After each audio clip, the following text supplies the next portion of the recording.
솔직히 이 이야기를 하면 대부분 못 믿겠다고 하세요. 저도 겪어보지 않았다면 당연히 이런 일이 생길 거라 상상도 못했을 겁니다.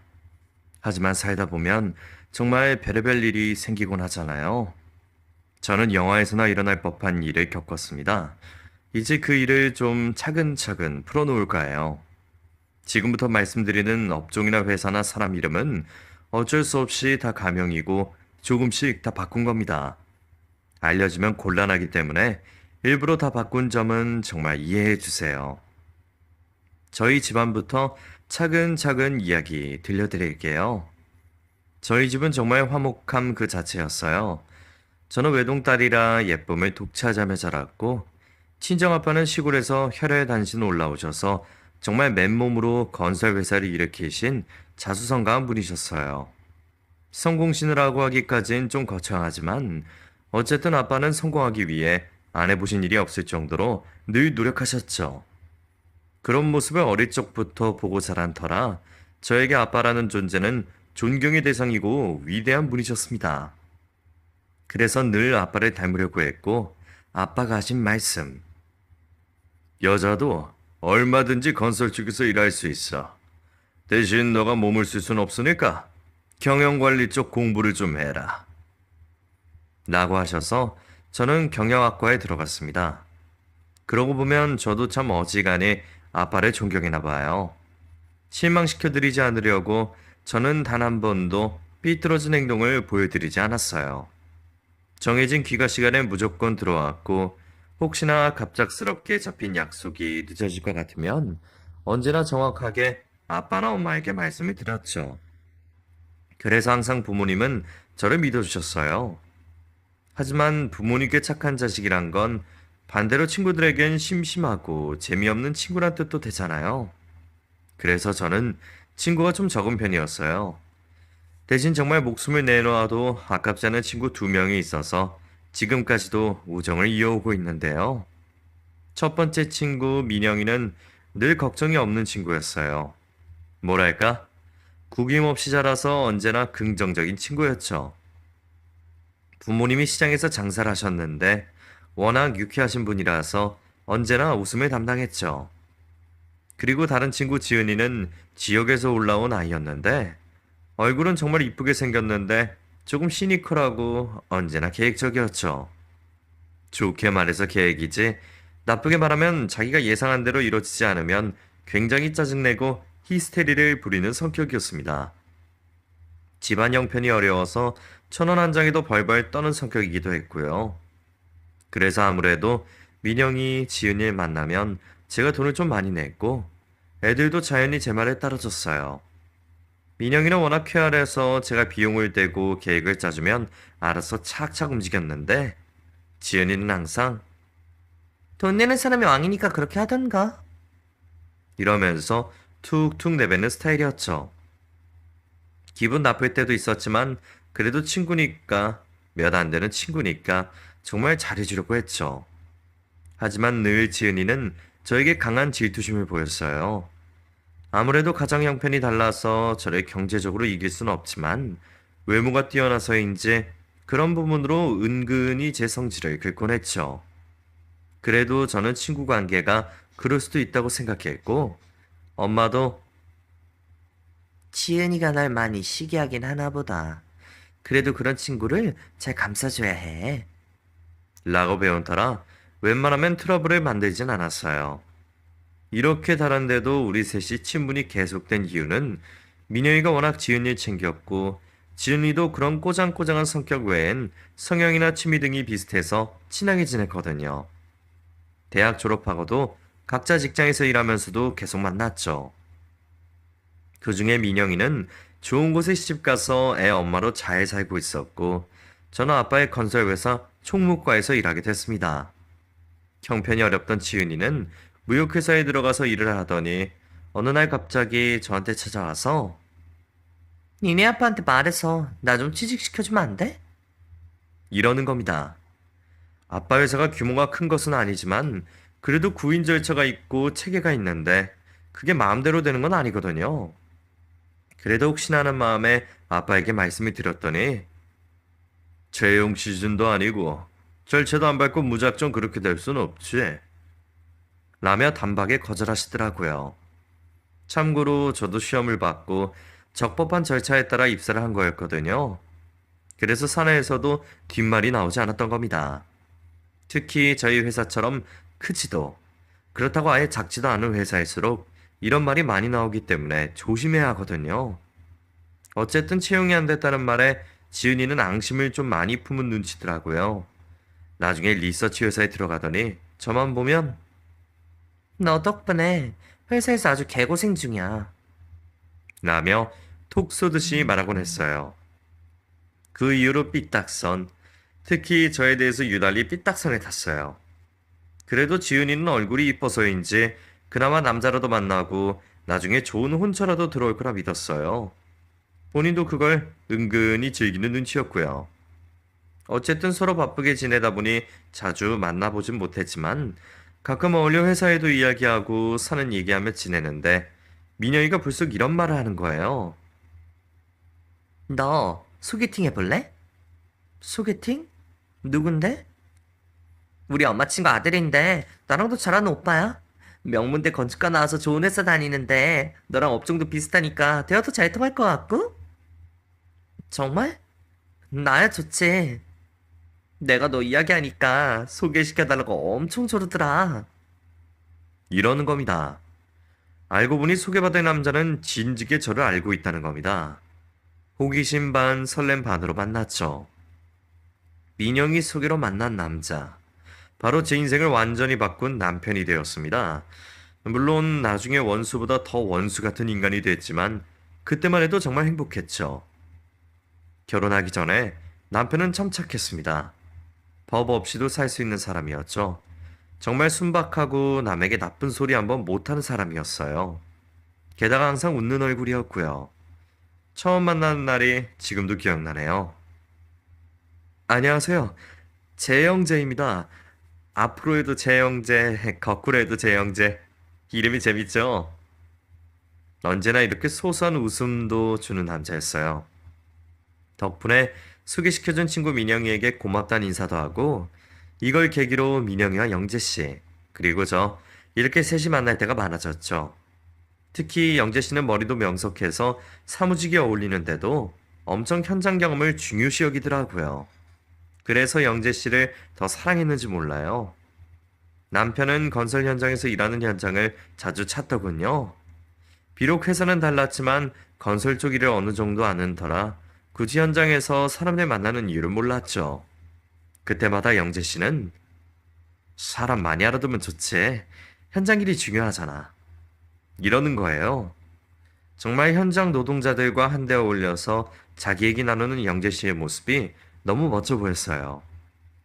자연히 현장 다니면서 다리 아리백였다며 보여주는데 그 모습이 참 순박해 보였어요. 솔직히 결혼까지 생각하지 않았어요. 그냥 좋은 오빠 정도였죠. 게다가 회사는 다르지만 업종이 비슷하다 보니 괜히 좀 부담스럽기도 했어요.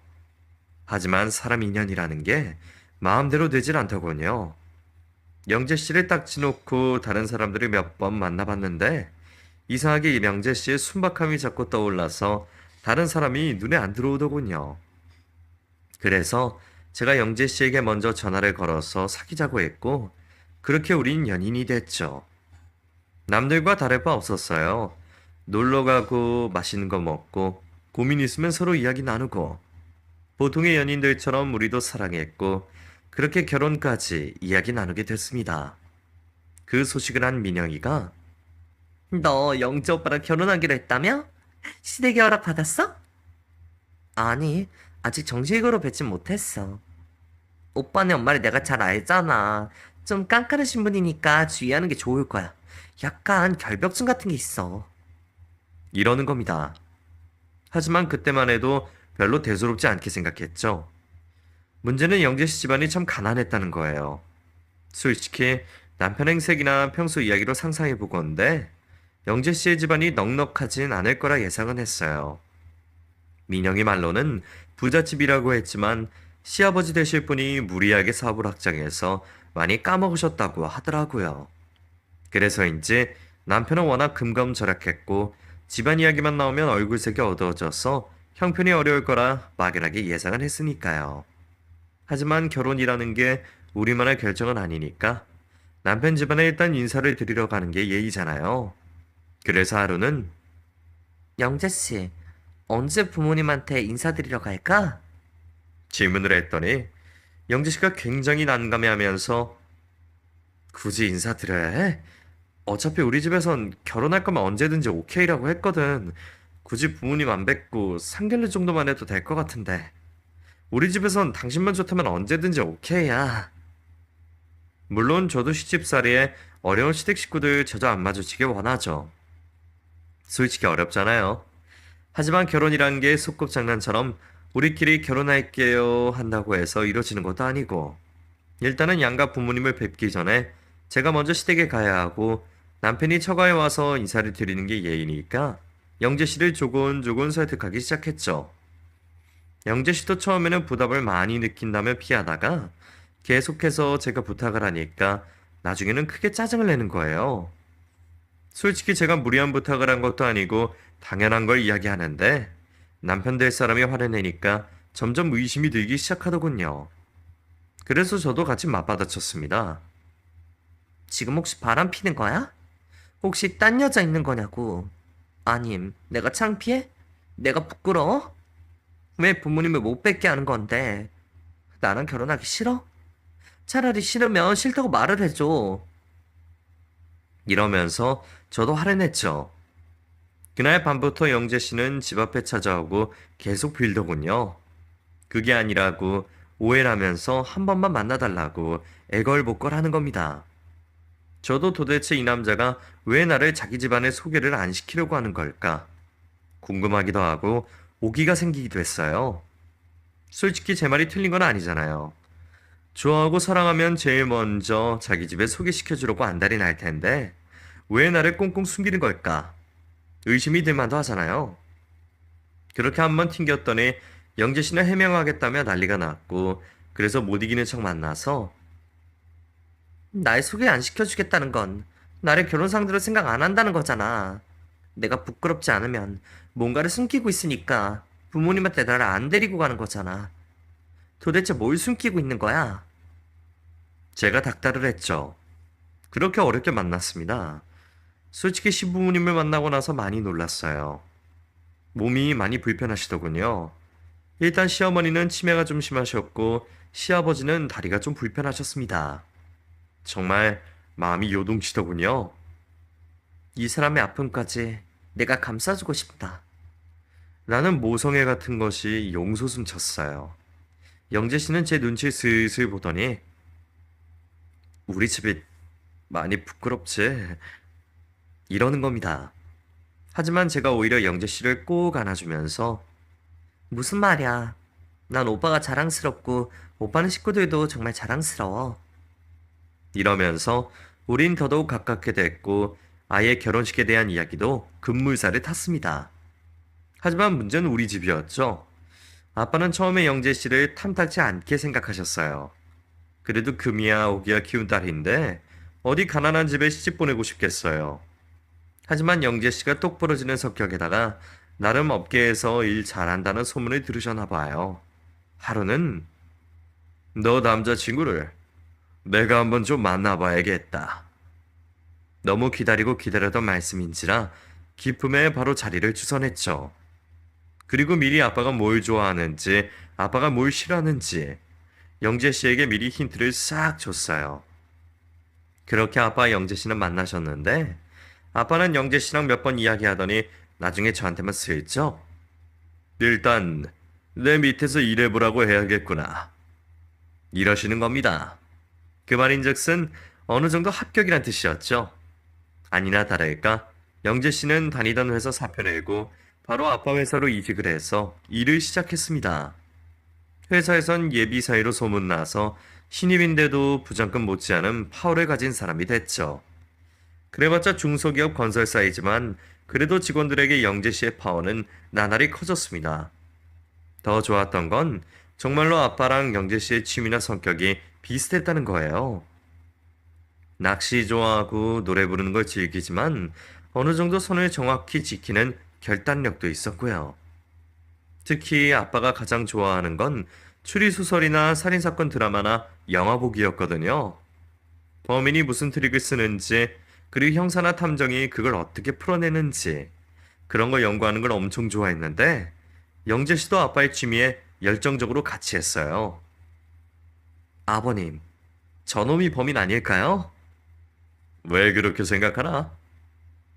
처음 도입부에 이런 대사를 하는 게 복선 같아서요. 자네도 명탐정 홍주 같구만. 내 생각도 그렇네. 이렇게 탐정놀이 하는 걸 두 분은 엄청 좋아했어요. 그래서인지 점점 아빠는 영재 씨와 같이 시간을 보내시길 원했어요. 오죽했으면 엄마가 네 아빠랑 놀아주는 사람 생기니까 내가 다 속이 시원하다. 일 끝나면 집에만 있어서 귀찮았었는데. 이러실 정도니까 말 다 했죠. 아주 아빠랑 영재 씨는 죽이 척척 잘 맞았어요. 그래서 결혼하는 것까진 문제가 전혀 없다고 생각했죠. 자연히 소개를 시켜준 민영이는 저한테 한턱 쏘라고 난리였고, 저도 남친 자랑하고 싶은 마음에 다 같이 모여서 술 한잔 제대로 한번 쐈죠. 영재 씨도 제 친구들이니까 엄청 잘 보이려고 노력했고요. 분위기는 아주 화기애애했죠. 영재 씨와 민영이는 원래 오빠, 동생 하는 사이니까 문제는 없었는데, 하지만 지은이 표정이 아주 안 좋은 거예요. 그래서 제가 조금 조용한 틈을 타서, 너 오늘 어디 아픈데 일부러 나온 거니? 아니, 그냥 부러워서. 넌 얼굴도 이뻐서 쫓아다니는 남자도 많을 텐데, 이게 뭘 부러워. 맘만 먹으면 더 좋은 남자 금방 만날 텐데. 그냥 너는 늘 걱정 없이 살아서 부럽다. 나는 오늘 하루도 내일 하루도 걱정뿐인데. 에휴, 왜 그래? 너도 직장 잘 다니잖아. 그리고 좋은 남자 생기면 그땐 너가 싸해? 이렇게 잘 마무리가 되었어요. 하지만 은근히 지은이가 마음에 걸리긴 했죠. 누가 봐도 화려하게 생긴 아이가 늘 마음속에 불을 담고 사니까 친구로서 걱정도 됐습니다. 하지만 저도 결혼식 준비하느라 정신이 없었습니다. 근데 준비를 하다 보니까 뭔가 석연치 않은 게 하나 있더라고요. 바로 영재 씨 집안 분위기였어요. 아무리 몸이 안 좋다고 해도 시아버지가 영재 씨를 좀 케어해주고 저에게 예비 며느리로서 좋은 이야기를 해주거나 시간을 보내줄 법도 한데 저와 영재 씨에겐 관심을 하나도 주질 않는 겁니다. 결혼 전에 딱 한 번 인사드릴 기회가 있었는데 시아버지가 갑자기 우리는 다른 거 다 필요 없고 일단 영재만 따로 나가서 살면 된다. 이러는 거예요. 아니, 시집살이 하라는 집안은 들어봤어도 아들 보고 나가 살라고 하는 집은 처음 들어보는 터라 조금 멍하더군요. 게다가 결혼식 비용 민 축의금 들어오는 건 다 줄 테니 무조건 나가서 살라고 신신당부를 하는 겁니다. 물론 저희도 그렇게 하려고 했죠. 하지만 너무 매몰차게 말씀하시니까 부정한의 정도 느껴지지 않고 제가 괜히 이런 집안에 시집을 가도 되나? 걱정까지 들었어요. 그래도 영재 씨 사랑하니까 어차피 영재 씨 집안에서 도와줄 것도 아니니까 우린 결혼을 했습니다. 심지어 상견례 때 시어머니 치매가 너무 심해져서 시아버지 되실 분과 멀리 친척분 두 분이 자리에 참석하셨는데 시아버지는 계속해서 저는 원하는 거 하나 없습니다. 재영이가 따로 나가 사는 것하고 그쪽 집에서 잘 지내는 겁니다. 이 말이 너무 이상한 거예요. 그래서 상견례 끝나고 나서도 아빠가 재영이네 집안에 무슨 문제라도 있나? 뭔가 추리소설 같은 이상한 느낌이 드네. 이렇게 찜찜해 하실 정도였죠. 그래도 워낙 재영 씨에 대한 믿음이 강한 터라 그런 찜찜함도 일단 묻어두고 결혼식은 강행했어요. 하지만 결혼식 시작부터 아주 개판이었습니다. 일단 시어머니가 안 오셨어요. 물론 아프시니까 충분히 이해할 수 있었습니다. 대신 그 자리에 시아버지 혼자서 그것도 낯설을 했는지 뻘건 얼굴로 앉아서 뚱한 표정을 앉아 계셨죠. 더 큰 문제는 시아버지가 틀림없이 축의금 들어오는 건 다 줄 테니 그 돈으로 따라 나가서 살라고 하셔서 솔직히 기대를 했거든요. 그래도 하나뿐인 아들 결혼식이고 첫 번째 결혼식인데 어느 정도 축의금이 들어올 거라고 생각했습니다. 근데 세상에나 아버지 쪽으로 손님이 거의 오질 않은 거예요. 많아야 30명 남짓? 대부분이 제 친구, 그리고 남편이랑 일했던 건설 쪽 일꾼들 뿐이었네요. 정말 기가 차더군요. 결혼식을 하는 이유가 축하를 받는 것도 있지만 시부모님 입장에선 소위 말해서 그동안 뿌린 돈 회수하는 날이기도 하잖아요. 그런데 30명 남짓도 안 왔다는 건 아들 결혼식을 주변에 알리지도 않았다는 뜻이었어요. 하지만 결혼식 당일날에 시아버지랑 얼굴을 붉힐 수는 없잖아요. 어쩔 수 없이 저만 김칫국 마신 걸로 생각하고 그냥 넘어갔습니다. 그 후에 시댁과는 거의 왕래가 없이 살았어요. 생일 때 전화드리면 그냥 고맙다 한마디. 시댁에 무슨 행사가 있다 해서 연락을 드리면 느낌이 고맙다. 쌀쌀 맞은 반응에 정내미가 뚝뚝 떨어졌습니다. 그 외에 저희한테 먼저 연락을 주는 적도 없고 찾아오지도 않았습니다. 나중엔 우리가 어디서 어떻게 사는지 관심이나 있을까? 궁금해지더군요. 어쨌든 시댁과 관계가 멀어진 만큼 오히려 영재 씨와 아빠, 그리고 우리 식구들은 더욱 가까워졌고 거의 24시간에 붙어 살게 됐어요.